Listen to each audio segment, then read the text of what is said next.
Dear viewers, আজকে যে বিষয়ে আলোচনা করব সেটা হচ্ছে আমাদের বিশেষত পশ্চিমবাংলা সহ যতটুকু পারা যায় ভারতীয় পোশাক। তা পোশাকের কথা যদি প্রাচীনকাল থেকে আলোচনা করা যায়, যে যতটুকু আমরা জেনেছি, দেখে বুঝেছি, প্রাচীনকালে কিন্তু পুরুষদের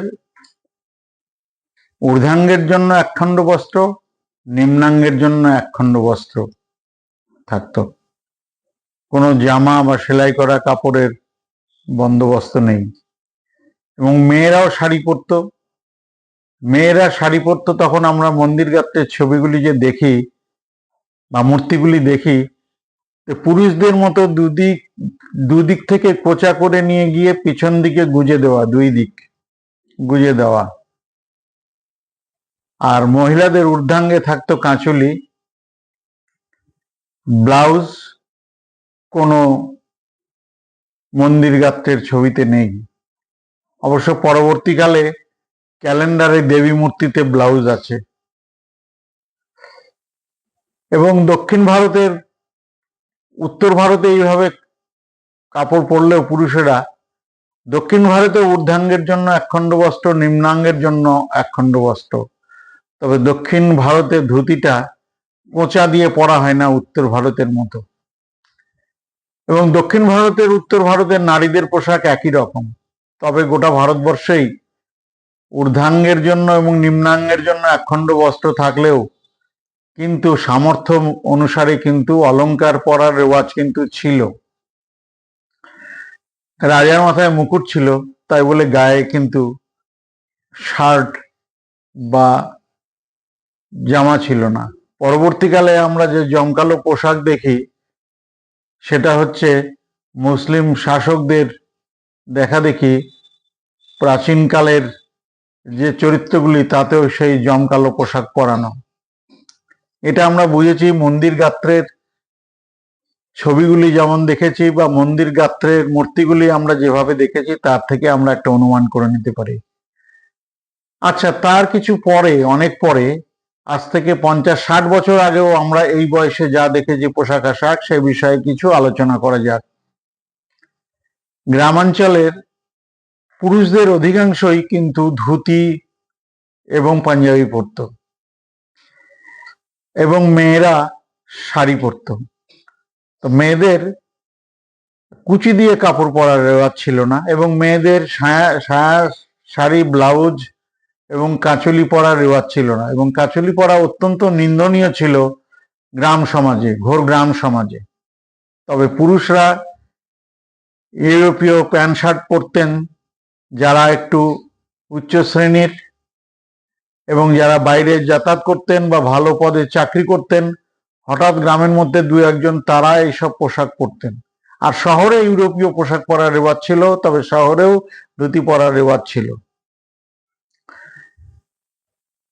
আর নারীদের যে আমরা কুচি দেওয়া শাড়ি পরা আজকে দেখি, এই কুচি দেওয়া শাড়ি পরা কিন্তু চালু হয়েছিল কিন্তু কলকাতার জোড়াসাঁকোর ঠাকুর বাড়িতে। রবীন্দ্রনাথের মেজ বৌদি জ্ঞানদানন্দিনী দেবী স্বামীর সঙ্গে দীর্ঘকাল বোম্বেতে ছিলেন। বোম্বেতে থাকার সময় সেখানে পার্সি ও গুজরাটি মহিলাদের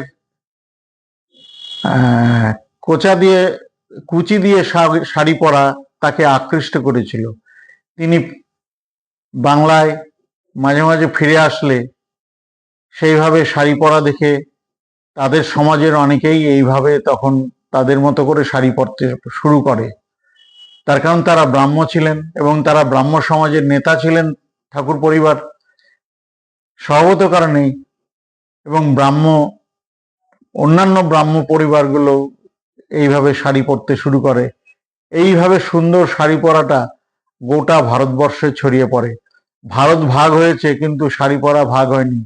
বাংলাদেশেও সেইভাবেই শাড়ি পরে, ভারতেও সেইভাবে শাড়ি পরে, এবং নেপালেও সেইভাবে শাড়ি পরে, এবং শ্রীলঙ্কার মহিলারাও কিন্তু অনেকেই কিন্তু সেইভাবে শাড়ি পরে। পাকিস্তানে পরে কিনা জানি না, হয়তো কিছু পরে। এই হচ্ছে অবস্থাটা। আর একটা কথা বলি, যে আজ থেকে 60-65 বছর আগে জনজাতীয় নারী পুরুষরা কিন্তু তাদের নিজস্ব যে জনজাতীয় পোশাক সেটাই পরত, যেমন সাঁওতাল, কোল, ভিল, মুন্ডা এবং রাজবংশী সম্প্রদায়, তারা কিন্তু সেই জনজাতীয় নিজস্ব পোশাকই পরত। এখন কিভাবে পোশাক এসেছে সেটা একটু দেখা দরকার। পুরুষরা এখন কি গ্রাম কি শহর ইউরোপীয় পোশাকই পরছে, প্যান্ট শার্ট কোট এসবই পরছে। তবে ভারতীয় পোশাক অনেকেই পরছে, ধুতি, এবং অন্যান্য রাজ্যে যে ধুতি পাঞ্জাবি ছাড়া অন্যান্য রাজ্যের যে অন্যান্য পোশাক আছে সেটা কিন্তু এখনো প্রচলন আছে, উঠে যায়নি, এবং এখনো উঠে যায়নি। এখানে একটা বলা দরকার, ইউরোপিয়ানরা এবং ইংরেজরা আমাদের দেশে এসেছিলেন ইউরোপ থেকে, তাদের শীতের দেশ, এবং তাদের শীতের দেশ থেকে এসেছিলেন আমাদের গরম দেশে, আমাদের দেশ শাসন করতে, ব্যবসা করতে। কেউ এসেছিলেন শিক্ষা বিস্তারের জন্য, কেউ এসেছিলেন ধর্ম বিস্তারের জন্য।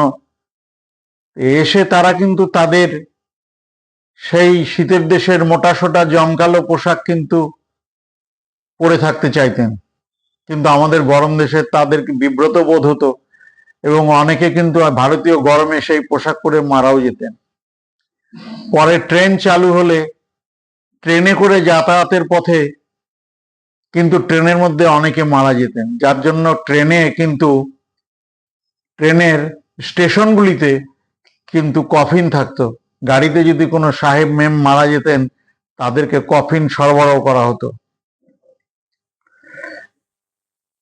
এবং ভারতীয় পোশাকগুলির কথা যেমন বলছি, যে সাহেবী পোশাক বা ইউরোপীয় পোশাক ব্যাপকভাবে প্রচলন হলেও ভারতীয় পোশাকগুলি এখনো টিকে আছে, তেমনি কিন্তু ইউরোপীয় পোশাকের পাশাপাশি কিন্তু ভারতে কিন্তু বাংলাদেশে এবং পাকিস্তানে আরবি ধরনের পোশাকেরও কিন্তু প্রচলন আছে এখানে, এবং এ ধরনের পোশাকেও মানুষকে কিন্তু দেখা যায়। তো যাই হোক, কোনো কিছুই চিরকাল একই রকম থাকে না, পরিবর্তিত হয়, পরিবর্তিত হয়ে আসে, পুরনো কিছু থেকে যায়, আবার নতুন কিছু জায়গা করে নেয়। ওই পরিশেষে যে কথা বলবো, পোশাক যাই হোক না কেন, কোনো দেশের পোশাক মানুষ গ্রহণ করে বা পোশাকের প্রচলন হয় সেই দেশের জলবায়ুর উপরে। কাজে আলোচনাকে আর দীর্ঘায়িত করব না, এবং আপনাদের নমস্কার জানাচ্ছি। আপনারা সকলে ভালো থাকবেন, এখানেই আলোচনা শেষ করছি।